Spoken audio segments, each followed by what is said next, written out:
वगैरह कुछ होता था? हाँ, आरती होती थी, पूजन होती थी, और मंदिर वहाँ से स्नान करके लोग जल ले करके भगवान भोलेनाथ को जलाभिषेक करते थे। और इसके बाद देवताओं में मंदिरों में फूल पत्ती रक्षत आदि सब चढ़ाते थे, और वहाँ पे प्रसन्नता के साथ लोग चढ़ाते थे। सुबह शाम वहाँ भीड़ लग जाती थी। तो उस टाइम आजमगढ़ में कौन कौन से घाट थे जहाँ पूजा आरती होती थी तमसा माँ तमसा की? कदम घाट, कदम घाट था, दलाल घाट, दलाल घाट, ये मुख्य है आजमगढ़ का। अच्छा। उस तरह से राजघाट एक श्मशान घाट पहले था। अरे आज की देने पर बड़ी दुखदाई कथा हो जाती है। उस समय वहाँ पर शव जलाने के लिए बहुत बढ़िया स्थान था, लोग वहाँ भी बैठते थे।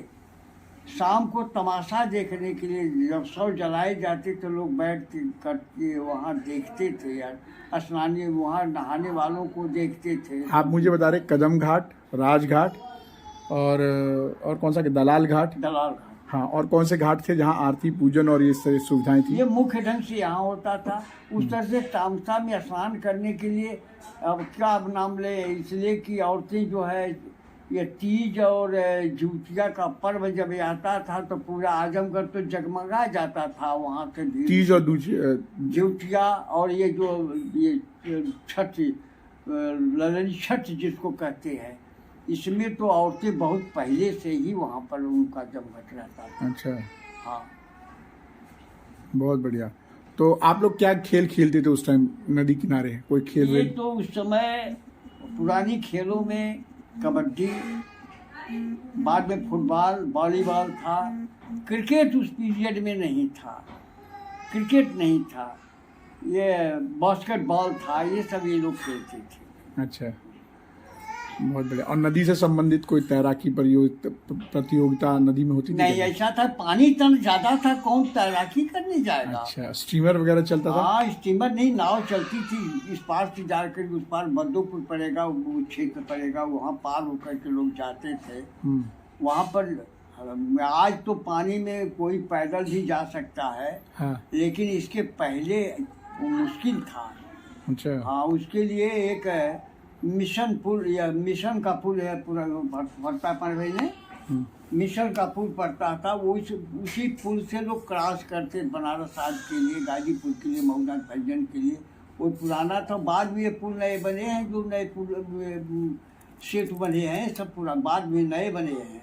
तो ये कितने साल पहले की कहानी है बाबा? ये तो मेरा जन्म लगभग 49 होगा नहीं है। और उस समय की से मान लीजिए कि मैं 53 में वहाँ पर प्राइमरी किया हूँ। 49-53 पहले ही मैंने अपना एजुकेशन पढ़ने में, चूँकि मैं ठीक था इसलिए मैं बहुत जल्दी क्लास किया हूँ। 1967 में हम 6th क्लास को अटेंड किए हैं। इसके बाद 72 में हम डिग्री कॉलेज मऊ यहाँ पर DAV में एडमिशन हमारा हुआ था फर्स्ट ईयर में। इसके बाद संस्कृत पाठशाला में भी हमारा एडमिशन था, लेकिन परीक्षा जो हमारी थोड़ी सी चोरी हुई है कि एक एडमिशन होने के बाद दूसरा एडमिशन नहीं चाहिए, लेकिन हम रात्रि को अध्ययन करते थे और दोनों परीक्षा जो है लगभग उसी वर्ष दिए हैं। अच्छा बाबा, मुझे एक चीज़ और बताएं, उस टाइम जो आजमगढ़ में खाने पीने की चीज़ें आती थी वो क्या हमारे आसपास के खेतों में उगती थी कि हम लोग उस टाइम भी बाहर से मंगाते थे? ये तो पुरानी चीज़ है। अच्छा। आजमगढ़ क्षेत्र, सब्जी का क्षेत्र जो है बहुत पुराना, बुढ़ावे हिसामुद्दीन आजमगढ़ जनपद में उत्तरांचल में पड़ता, बिलरियागंज क्षेत्र से वहाँ से सब्जियाँ आती थी और निजामबाद क्षेत्र से आती थी। सब्जी वहाँ यहाँ पर स्वयं होती थी और नदी के किनारे वाले गांव के लोग पानी निकाल करके वहीं से अपना काम कर लेते थे, इतना अच्छा। पानी होता था। तो उस टाइम जो सबसे अच्छी सब्जी होती थी कौन सी होती थी जिसकी पैदावार बहुतायत होती थी, या कौन से ऐसे उपज होते थे रबी खरीफ और दौर में? यह आलू, गोभी, मटर, टमाटर, प्याज, लहसुन, धनिया, आज कोई भी फसल उस समय जो नहीं है, पात गोभी, ये गांठ गोभी, फूल गोभी, ये उस समय की प्रमुख फसलों सब्जियों में थे। तो उस टाइम क्या केमिकल वगैरह तब भी डालते थे? नहीं नहीं, केमिकल नहीं, सब गोबर की खाद से ही काम होता था। सब गोबर की खाद से? सब गोबर की खाद पर। अरे भाई, गन्ना में कोई खाद नहीं पड़ती। 3 कियारी 13 कोर, तब देखो गन्ने की का पोड़।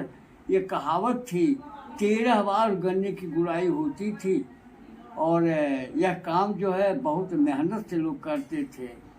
और खरीफ वाली फसल में ये मक्का आज ये सब होते थे, बहुत बढ़िया होते थे।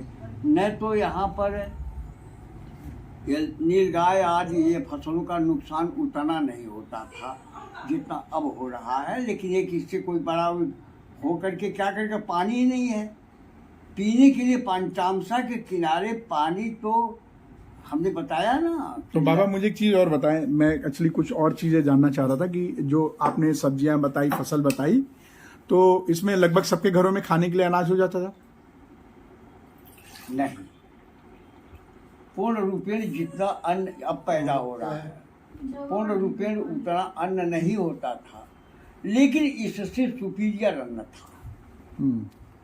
और स्वाद में आज जो आप स्वाद खा रहे हो, क्या वो पुराना स्वाद है आपके पास? जमीन और आसमान का अंतर। और पानी के स्वाद में?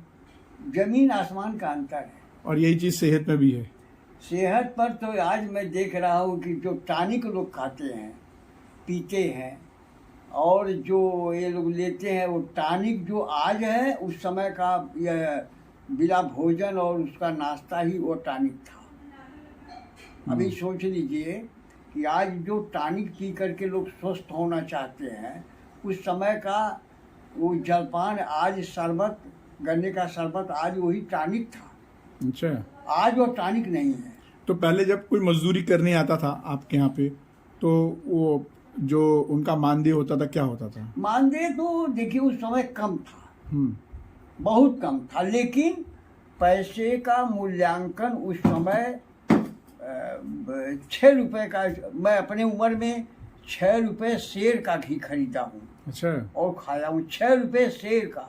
आज तो 1000 रुपए के ऊपर हो गया। तो घरों में कौन सी गाय होती थी?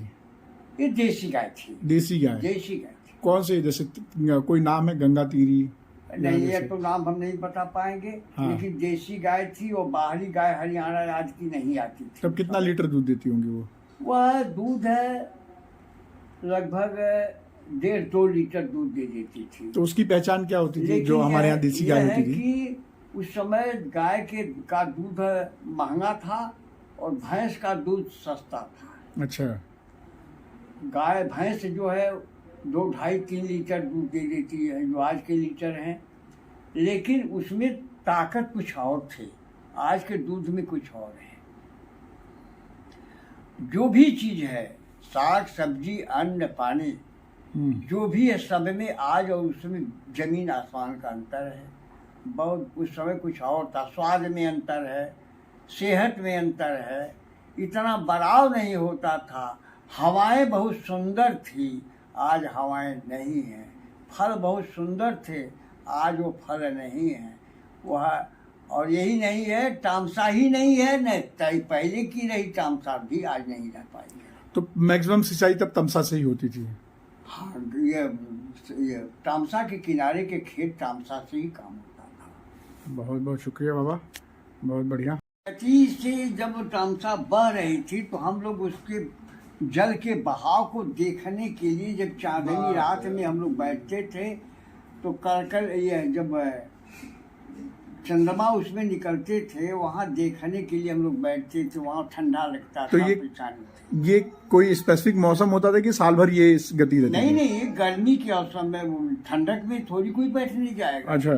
गर्मी के समय की बात करें, चांदनी रात में विशेष वहाँ पर, हाँ नहीं, वहाँ पर बैठने वालों की भीड़ लगती थी। अच्छा।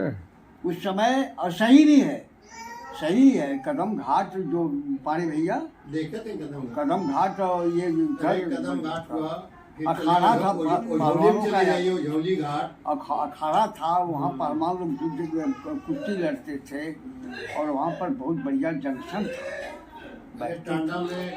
तो जब आप पहले माँ तमसा नदी में जाते थे बचपन में, तब तमसा कैसी दिखती थी? उसका कुछ चित्रण बता सकते हैं? तमसा नदी वो मैं आजमगढ़ डीएवी डिग्री कॉलेज में अध्ययन किया हूँ और संस्कृत पाठशाला में भी अध्ययन किया हूँ। बचपन अवस्था में मैं वहाँ पर घूमने के लिए जाता था। तामसा के किनारे बैठ करके हम लोग बैठते थे, स्नान करते थे, स्नान करके अपने काम को करते थे। हमको देख करके बड़ा तरस आता है कि तामसा की दशा इस समय इतनी दयनीय हो गई है कि तो बड़ा कष्ट होता है। वह तामसा जब बहती थी तो पानी पीने योग्य रहता था, स्नान करने योग्य रहता था। लोग डायरेक्ट पानी पी लेते थे। आज तामसा में लैट्रिन के लिए जल लेना ही बड़ा दूभर हो जाता है, अच्छा नहीं लगता है। इतनी दशा उसकी खराब हो गई है, उसका क्षेत्र जो है संकुचित हो गया है, बाधित हो गया है। यही कारण है कि जब बाढ़ तेज से आती है तो जनपद आजमगढ़ और गांव क्षेत्र में ज़्यादा पानी फैल जाता है। उस समय निर्विवाद ढंग से तामसा बह रही थी और हमको तो हंसी केवल इस बात की आती है कि जो विद्वान ये बताते हैं कि तामसा यह नहीं उत्तरांचल में है और वहाँ पर तो मैं उनसे पूछना चाहता हूँ क्या चंद्रमा ऋषि, दुर्वासा जी ऋषि और दत्तात्रेय